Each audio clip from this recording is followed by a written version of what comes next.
मागील काही दिवसापासून बीड जिल्हा धुमसत आहे आणि अपहरणाचं प्रकरण असेल, त्याचबरोबर हत्येचं प्रकरण असेल, ज्यामध्ये प्रामुख्याने मस्साजोग इथलं संतोष देशमुख हत्या प्रकरण आहे। त्यामुळे खूप मोठ्या प्रमाणात जिल्ह्यामध्ये आज ज्या पद्धतीने संताप व्यक्त केला जातोय, त्याचबरोबर याच्या निषेधार्थ बीडमध्ये सर्वपक्षीय मोर्चा देखील निघणार आहे। त्यामुळे एकंदरीतच बीडमधले लोक खरंच सुरक्षित आहेत का आणि आज त्यांना काय वाटतंय, नेमकं इथं जीवन जगत असताना, इथं राहत असताना त्यांना काय वाटतं, एकंदरीत आजूबाजूला घडणाऱ्या ज्या घटना आहेत त्या घटनांच्या अनुषंगाने त्यांच्यावरती काय परिणाम होतोय आणि एकंदरीतच ज्या पद्धतीने हे वातावरण आज दाखवलं जातं आहे, माध्यमांमधून देखील त्याचं चित्र आणि प्रतिबिंब पाहायला मिळतं आहे। नेमकं लोकांच्या मनावरती आता काय परिणाम होतं आपण त्यांना विचारणार आहोत। काय सांगाल, ज्या पद्धतीने हे जे वातावरण दिसतंय ते कशा पद्धतीने वाटतं आणि हे बदल कशा असला पाहिजे?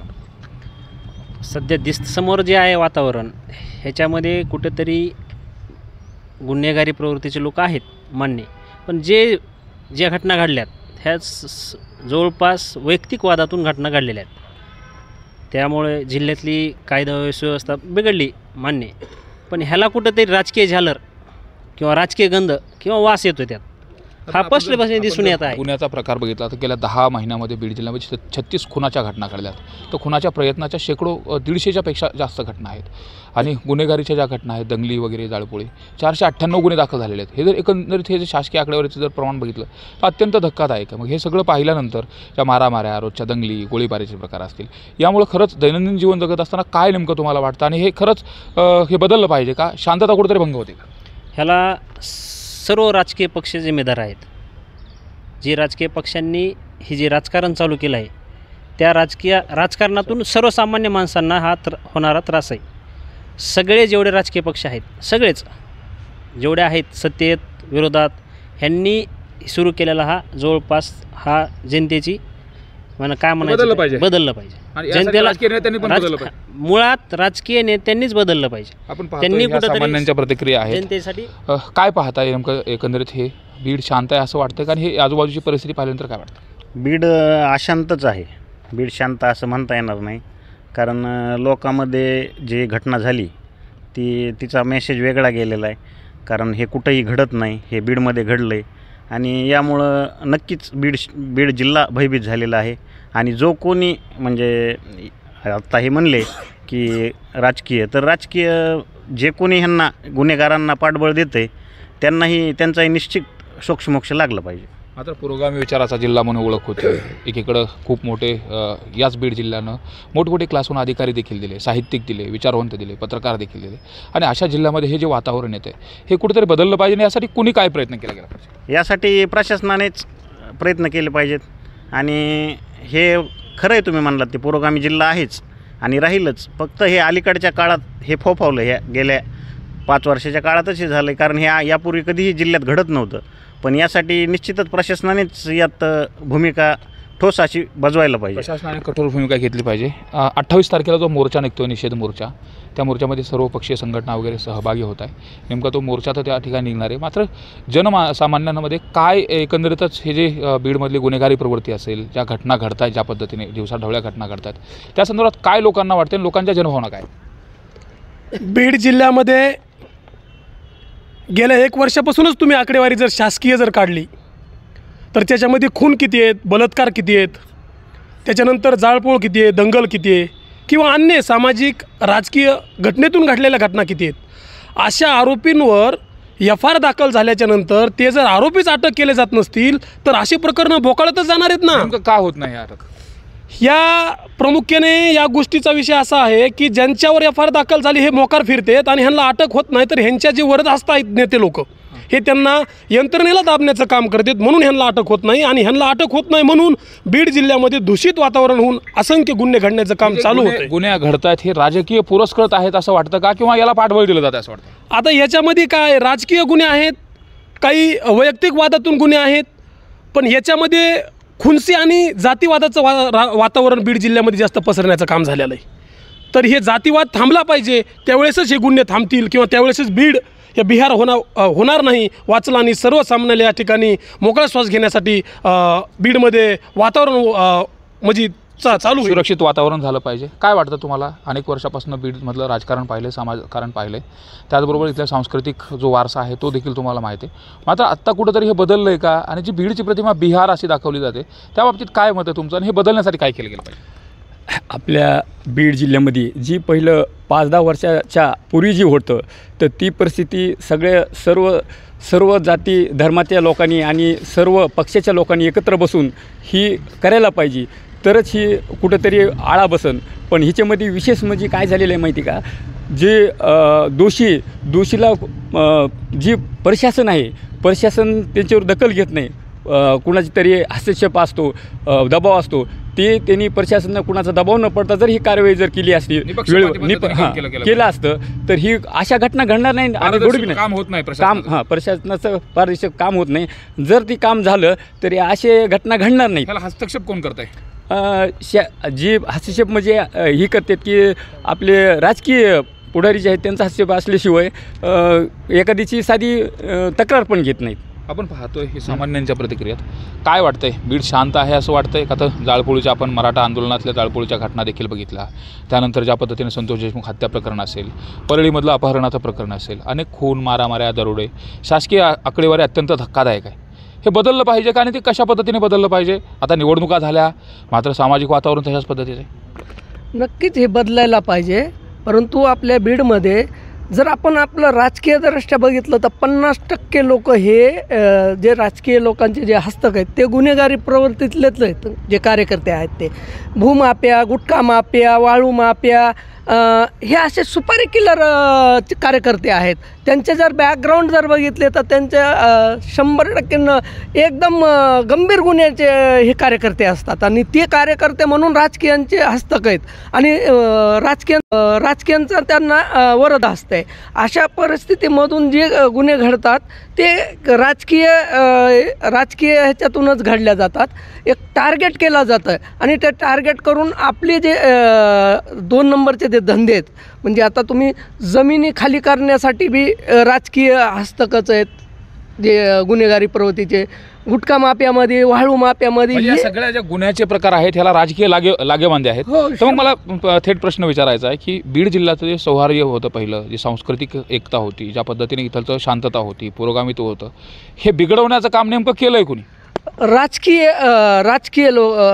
यंत्रणेने एक त्यामध्ये राजकीय यंत्रणा आहे आणि आता जे प्रशासकीय यंत्रणेत जे काही लोक राजकीय लोकांचे हस्तक बसलेले आहेत, हे हस्तक नेत्यांच्या आणि राजकीयांच्या बोलण्याशिवाय हालत नाहीत. गेलेल्या ज्या घटना आहेत त्या घटना तिथं दाबल्या जाऊ शकतात, त्यात थांबवल्या जाऊ शकतात. सामान्याला वाचा मिळत नाही प्रशासनाकडे गेल्यानंतर, एकही वाचा मिळत नाही आणि वाचा फुटत नाही. शिफारस लागते, वरद हस्त लागतो आणि फोन आल्याशिवाय तुमच्या कोणत्याही प्रकरणाची चौकशी होत नाही, कारवाई होत नाही. आपण पाहतो ही वस्तुस्थिती आहे आणि सामान्य लोकांकडची वस्तुस्थिती. आज तरुण आहेत बहुतांश ठिकाणी. आपण जे चित्र पाहतोय बीड जिल्ह्याचं, ज्या पद्धतीने आता गेल्या काही दिवसापासून बीडचा बिहार होतोय, इथलची गुन्हेगारी कशा पद्धतीने, हे सगळं दाखवलं जातं. एक बीडकर म्हणून काय वाटतं आणि बदलण्यासाठी काय केलं गेलं पाहिजे आणि ह्याला प्रमुख जबाबदार कोण आहे? बीडमध्ये जी परिस्थिती आहे, अशांतता जी पसरलेली आहे, तेढ निर्माण झालेलं आहे, बंधुभाव संपुष्टात आलेला आहे आणि इथं जो सर्वसामान्य आणि व्यापारी वर्ग आहे, या लोकांना पावलोपावली अडचणी आहेत. आपण बंद देखील बघतो, अनेक वेळा बंद वगैरे निघतात, अनेक वेळा मोर्चे वगैरे निघतात. त्याचा परिणाम काय होतो? त्याचा नक्कीच परिणाम होतो, बंद होतो. फक्त त्याला हिंसक वळण नाही लागलं पाहिजे. पण ज्यावेळेस रस्त्यावर नुकसान होतं 100% होतं. बंद हा कोणत्याच गोष्टीने चांगला नसतो. काय व्यापाऱ्यांचं नुकसान होतं, जनतेचे हाल होतात बंदमध्ये, तर त्याचा परिणाम होतो ना. मग मला प्रश्न विचारायचा की ज्यावेळेस सुज्ञ माणसं ही शांत बसत असतात, त्यावेळेस जी आक्रस्ताळी माणसाचा, जी विघ्नसंतोषी माणसं, त्यांचं चालतीचा काळ आलेला असतो. मग इथं सुज्ञ माणसं शांत बसलेत का आणि त्यामुळेच ह्या सगळ्या गोष्टी घडत आहेत आणि कशा पद्धतीने पुढाकार घेतला गेला पाहिजे आणि हे थांबलं कसं पाहिजे? सुज्ञ माणसं शांत नाही आहेत, फक्त ती संघटित नाहीत. गुन्हेगारी प्रवृत्तीचे लोक ही संघटित असतात. शांत जे सर्वसामान्य लोक आहेत, विचारवंत लोक आहेत, हे संघटित नसतात. त्याच्यामुळं या गुन्हेगारांचं, टोळ्यांचं फावतं. हे बदलण्यासाठी इथं जे प्रशासन आहे, प्रशासन सगळीकडे आहे, पण प्रशासनामध्ये आपण विचारतो की हस्तक्षेप आहे का? प्रशासनात फक्त हस्तक्षेप राजकीय लोक करतात. त्याच्या व्यतिरिक्त कोणाचाही राजकीय म्हणजे दुसरा हस्तक्षेप खपून घेतला जात नाही प्रशासन. बरोबर. राजकीय हस्तक्षेप हे एक मूळ कारण यातून समोर आलं. काय सांगाल, काय वाटतं इथलं सामाजिक एकता, त्याचबरोबर जे वातावरण प्रदूषित झालेलं आहे ते व्यवस्थित व्हावं यासाठी कशा पद्धतीने झालं पाहिजे, आणि एकंदरीत हे गुन्हे घडत आहेत, एक सामान्य माणूस म्हणून, संवेदनशील माणूस म्हणून काय वाटतं? नाही, गुन्हेगारी तर कमी झाली पाहिजे, पण ह्याच्यामध्ये जे कुठते या बीड जिल्ह्यामध्ये झालं ह्याचं समर्थन कोणीच करणार नाही. ज्या गोष्टीमुळं बीड बदनाम होत आहे ते काही लोकांमुळं होतं आहे. काही लोकांमुळं त्या ठिकाणी सर्व समाजाला, सर्व जातीला मनाला आणि बीडला टार्गेट करण्याचं काम या ठिकाणी केलं जातं आहे. बीड तर अत्यंत सर्व समाजाने नटलेला हा बीड आहे. संता माताच्या पावनभूमी म्हणून या बीड जिल्ह्याकडे पाहिलं जाते, पण काही लोक स्वतःचा स्वार्थ साधण्यासाठी या बीड जिल्ह्याला बदनाम राजकीय पोळी भासत आहेत या सगळ्या प्रकरणाच्या आडून. ह्या प्रकाराच्या आडून स्वतःचं जे बोलत आहेत की बीड बदनाम आहे हे ते, त्यांची कारकिर्दी त्यांचं त्यांचं बघा ना, आरसा थोडं त्याच्याकडे बघून मला हे राजकारणाचा विषय घ्यायचा ना, मात्र जिल्ह्यात ज्या घडलेल्या घटना आहेत, एक सामान्य व्यक्ती म्हणून, कार्यकर्ता वगैरे तर हा वेगळा विषय राहिला, नेत्यावरचं प्रेम हा वेगळा विषय राहिला, मात्र एकूण जे घडतंय आजचं चित्र हे बदललं पाहिजे का, आणि ते बदलण्यासाठी कुणी प्रयत्न केला पाहिजे, मग सरसकट असलं पाहिजे? ते 100% बदललं पाहिजे. न्यायालयावर, संविधानावर आमचा विश्वास आहे. अरे हे जे कृत्य चालू आहे त्या ठिकाणी काही व्यक्तीमुळे जे बदनाम होत आहे ह्याला कठोरचे कठोर शिक्षा करण्यात यावी, ज्याच्याकडून पुन्हा असं हिंमत या बीड जिल्ह्यामध्ये असं कृत्य करण्यासाठी कोणाची होणार नाही. काय वाटतं तुम्हाला? आणि आता बहुतांश वेळा आरोप प्रत्यारोप देखील झाला की राजकीय लोकांची ज्या टोळ्या आहेत की ज्या अशा गोष्टींना पाठबळ देतात, बहुतांश वेळा कुणाला सोडवणं असेल, हे सगळं थांबलं पाहिजे का? आता सामान्य व्यक्ती आज इथं जीव मुठीत धरून जगतोय का? आता हे सुरक्षितता, रोज बंद, रोज मोर्चे, कुठं हत्या, कुठं घटना, कुठं अपहरण, हे सगळं घडतंय. त्यामुळे काय वाटतं एक सामान्य व्यक्ती म्हणून, आणि कशा पद्धतीने बदललं पाहिजे? सर्वसामान्य नागरिक म्हणून मला वाटतं की गुन्हेगार जो असेल, गुन्हेगाराला 100% शिक्षा झाली पाहिजे, पण ह्याच्यामध्ये राजकारण जे आणलं आहे की ते राजकारण आणलं नाही पाहिजे, किंवा संबंधित माणूस कुणाच्या तरी संबंधित आहे म्हणून त्याला त्या गुन्ह्यामध्ये वडा आणि त्याला हवा द्या, राजकीय हवा द्या, आणि हवा दिल्याच्या नंतर त्याचा इश्यू होईल, आणि तो इश्यू झाल्यानंतर दोन समाजामध्ये तेढ कसा निर्माण होईल, आणि आपली राजकीय पोळी एखाद्या वरिष्ठ नेत्यापाशी जाऊन मी कसं त्यांच्याविषयी बोललो आणि मला कसं तुम्ही हे आता ओळखू येतं कोण कसं करतं हे लक्षात येतं सामान्य सर्वसामान्याच्या सगळं लक्षात आलेलं आहे.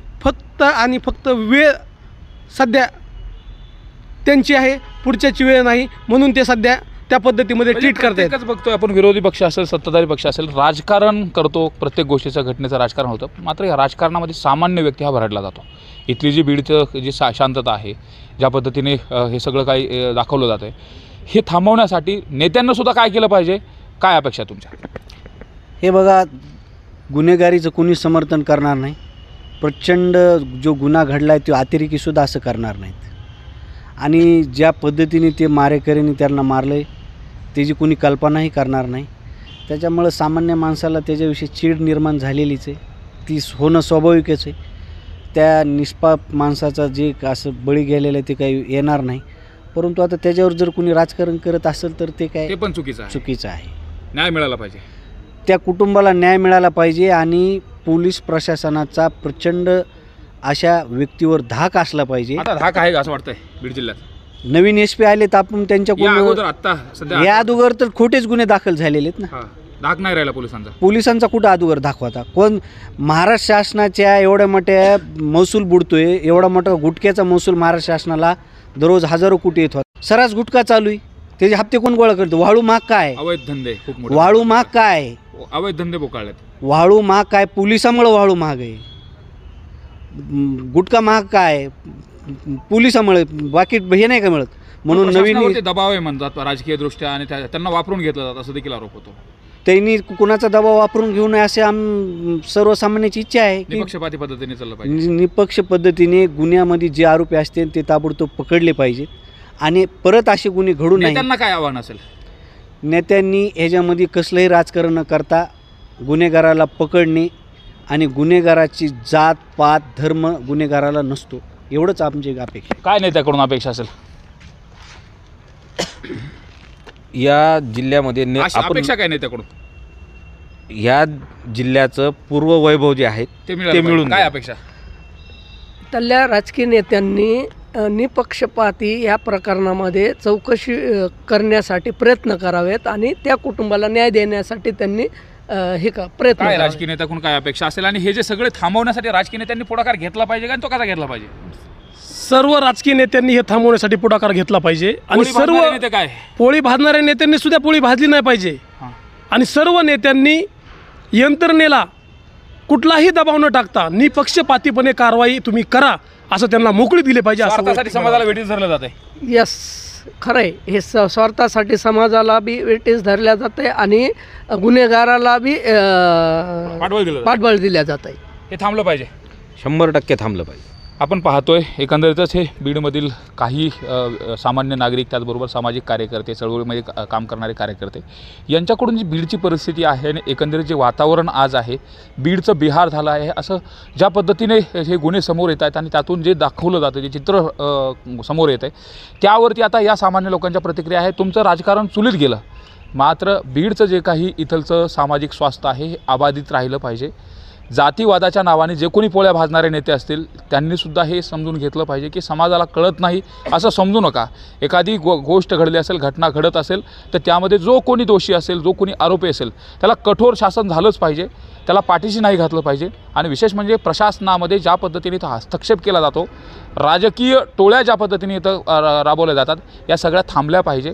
तरच बीड जिल्ह्याची जी शांतता आहे, पूर्ववत जी शांतता आहे, पूर्वी बीड जिल्हा शांत होता, संतांची भूमी आहे, अनेक थोर महात्मे, संत, समाजसुधारक, कवी, पत्रकार, याचबरोबर इथलचे काही क्लास 1 अधिकारी देखील खूप चांगल्या पद्धतीचे होते. आणि हा सुसंस्कृत असलेला बीड जिल्हा या ठिकाणी ज्या पद्धतीने हे वातावरण बदलतं आहे आणि ज्या पद्धतीने बिघडतं आहे, हे बिघडलेलं वातावरण सुधारण्यासाठी आणि पुन्हा पूर्ववत घडी करण्यासाठी या सर्वांनाच प्रयत्न करणं गरजेचं आहे. त्याचबरोबर राजकीय लोकांना स्वतःच्या महत्त्वाकांक्षा बाजूला ठेवून, राजकीय स्वार्थ बाजूला ठेवून समाजाला व्यवस्थित ठेवण्यासाठी, एकसंघ ठेवण्यासाठी पुढे यावं अशी भावना देखील इथून व्यक्त केली जाते. त्यामुळे प्रकाश जाधव सोबत सुरेश जाधव, न्यूज 18 लोकमत, बीड.